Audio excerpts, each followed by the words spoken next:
Hello fandom fans, this is May Vanders for the Fandom Spotlight Fandom News Roundup. Congratulations, you made it to level 4 of 2021. Level 3 was very difficult. The world of fandom has followed a particular trend this week, which you'll probably figure out pretty quickly. But there are a few major stories we think you'll be excited about, so let's get to the news. Mortal Kombat was previously scheduled to be released in theaters and on HBO Max on April 16th, 2021.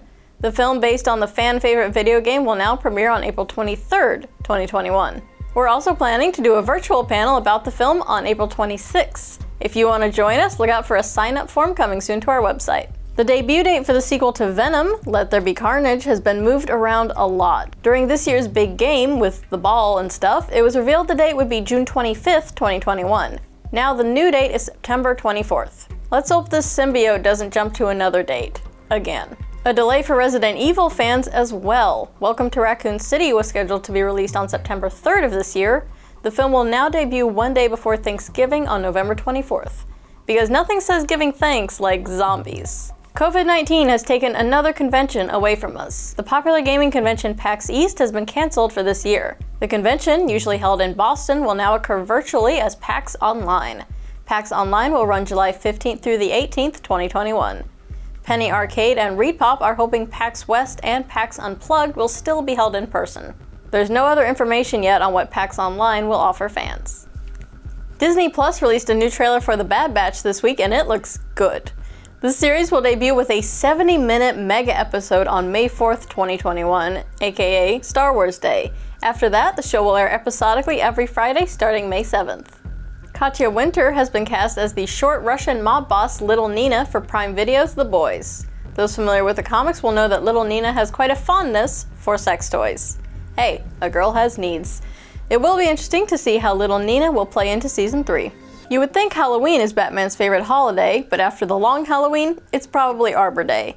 The critically acclaimed comic is next to be adapted into an animated movie over at DC. The film will be broken up into 2 parts. Part 1 comes out in the summer of 2021, and Part 2 will follow up in the fall. Supernatural's Jensen Ackles will voice Batman in this film after previously voicing the Red Hood.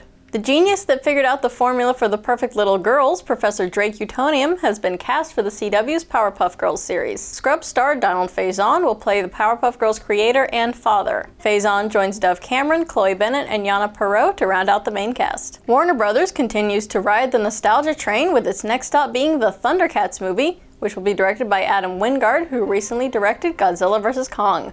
The film will use the original animated series as its inspiration, which makes fan of the remake sad, but retro nerds very happy. Joining Wingard are Dan Lin and Roy Lee. This trio previously worked on Netflix's Death Note adaptation, and we all know how well that turned out. The hit game Ghost of Tsushima was praised by fans and critics worldwide. Sony is hoping to cash in on this by producing a feature film for Ghost of Tsushima. John Wick director Chad Stahelski is attached at the helm, along with Sucker Punch's Peter Kang serving as an executive producer. What we had all hoped would be an April Fool's joke is sadly a reality. Director Ava DuVernay announced on Twitter that Warner Brothers would not be moving forward on its New Gods film. Along with New Gods, Warner/DC pulled the plug on the Trenches adaptation as well. Disney and Adidas have worked together on past collections, and their latest collab is all about sustainability. Disney and Adidas have paired up with Stan Smith for a collection inspired by all things Disney Green. The sneakers feature iconic Disney characters like Tinkerbell, Groot, Kermit the Frog, WALL-E, Mike Wazowski, Rex, and the Incredible Hulk. This limited edition collection is made out of recyclable and sustainable materials. Each shoe has Stan Smith's signature green heel tab. The sneakers are available on Adidas' website and other major sneaker retailers. That completes the first Fandom News Roundup of April. What do you think? Any stories you'll be sharing with your friends? Share with us what's got you hype in the comments below. You can also check out these other fandom videos up here. Be sure to subscribe if you haven't already and hit that notification bell. Follow us on our socials and visit our site at fandomspotlight.com. Until next week, have fun and follow your fandom.